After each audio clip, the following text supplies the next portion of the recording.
Welcome back to Nasdaq Trade Talks. I'm your host, Jill Malandrino, Global Markets Reporter at Nasdaq. We've been coming to you live from Inside ETFs in Hollywood, Florida. And helping me close out our two-day live coverage from the conference, we have Mariana Bush. She is the Research Director of the Wells Fargo Investment Institute. And we're going to focus on applying ETP discipline to mutual funds. Mariana, thank you so much for joining us on set today. And before we get into that, let's talk about the transition from Wells Fargo Advisors over to the Investment Institute. Yes, our group transitioned on May 1st of last year from Wells Fargo Advisors, the brokerage firm, into Wells Fargo Investment Institute.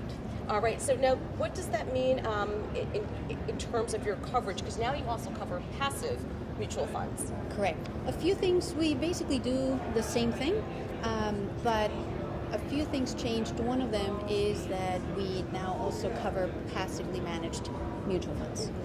And are they different in terms of transparency from ETPs? How are they different from ETFs that we might be more familiar with? Mm-hmm. I'll give you one example without naming any names, right. But we were asked to cover one mutual fund. It was the XYZ large cap fund, and so when we started looking at that, from the fact sheet, and we think that the fact sheet is the first thing that most investors just look at, it was not obvious, it was not transparent, as it is the case with ETFs, that it was tracking a very common, very broad index. Right. But it was charging mutual fund fees. Well, if it is not obvious that it's tracking right. an index, somebody may think, well, it may just be actively managed, so a higher fee may be okay. I mean, there's some consequences that have to be associated with that. I mean, they have to improve the transparency of the reporting, it sounds like. Agree. And in that one case, the expense ratio was a little bit higher than the most expensive ETF, tracking exactly the same index. All right. Well, in terms of your outlook with passive mutual funds, do you think it's going to continue to see the outflows that they've seen? I think it will.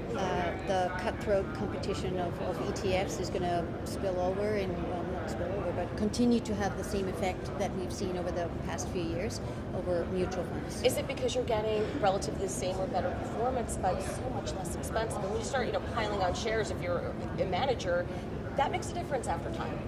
Agree, and not only on expenses, but what we noticed in this one mutual fund was the fact that because it was more expensive, it was bleeding assets. There were outflows and year over year, and that was most likely also creating a tax inefficiency where it was distributing capital gains every single year. So again, just are you seeing that with clients and advisors that you work with, that they're increasingly turning to ETPs? Into passive, into cheap, solid, well managed. It is. Okay. All right, Mariana, thank you so much for joining us at Inside ETFs. And thank you for joining me over the course of 2 days. My name is Jill Malandrino, Global Markets Reporter at Nasdaq.